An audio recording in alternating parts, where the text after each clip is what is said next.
I apologize, but I'm going to begin this week's video with an off-topic complaint. In the CARES Act relief package passed in March, Congress allocated about $14 billion for colleges and universities. Most of that money went directly to student needs, and what was left was for institutional operations. The American Council on Education called it woefully inadequate.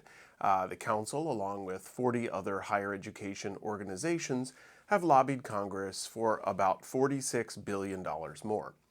Higher education is facing enormous financial shortfalls, so more funding may be on the way. But I'm dismayed at how the federal government is allocating some of that aid.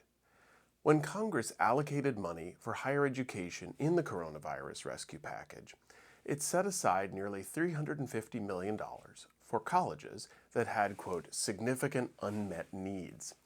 According to reporting from National Public Radio, most of that money has now been allotted by the U.S. Department of Education to small, private colleges that serve just a fraction of U.S. college students. The 20 institutions that received the most amount of money from the Unmet Need Fund serve less than 3,000 students combined. 5 of these schools have total enrollments of 30 or fewer students. Big money is being distributed to very small schools.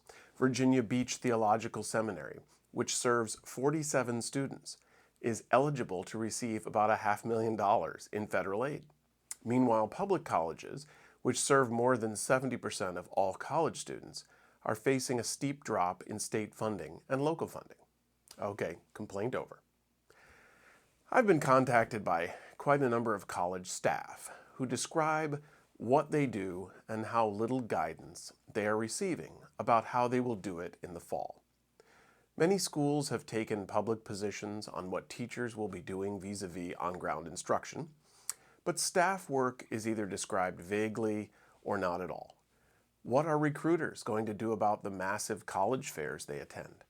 How are fundraisers or alumni associations supposed to host events? How are club advisors supposed to host meetings or events? What will drama troupes or music performers do without audiences and the revenue they bring? How are cafeteria staff supposed to serve large numbers of students without the traditional buffet-style dining? These are just a few of the examples I've received, and each person says that their schools are simply taking a wait-and-see approach. Now, that's probably understandable in some cases, but many of the same schools have already produced specific and elaborate plans restoring some form of on-ground classroom instruction under pressure from students and faculty alike. Compared to students and faculty, staff feel a bit like second-class citizens at this point, expected to make plans later rather than sooner. Now, why is this happening? According to a survey by the American Council on Education, figuring out how to work in person on campus isn't even in the top 13 most pressing issues for college presidents. What are they concerned about? Well, the top 5 are fall and summer enrollment, 86%, long-term financial viability, 64%, sustaining an online learning environment, 45%, laying off of faculty and staff, 44%, and the mental health of students, 41%. I suspect that schools are reluctant to commit to the circumstances of staff operations for the same reason they're reluctant to commit to anything in a situation as unfamiliar as this one. But I'm urging schools to bring clarity to their staff employees on this video, on my blog, and to my consulting clients. Every plan can have benchmarks or conditions under which it will be implemented, so there will be room for change. The alternative, waiting to plan, isn't just bad for employees, it's bad for schools, which are making personnel decisions. Remember, nearly half of all schools have already stated that they will be making layoffs of some type. And without a clear idea of fall operations, how will those layoffs be made?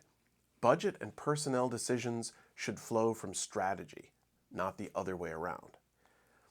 I hope that this week's video has been informative and helpful to you, and that you are staying safe and healthy. I look forward to talking with you next week.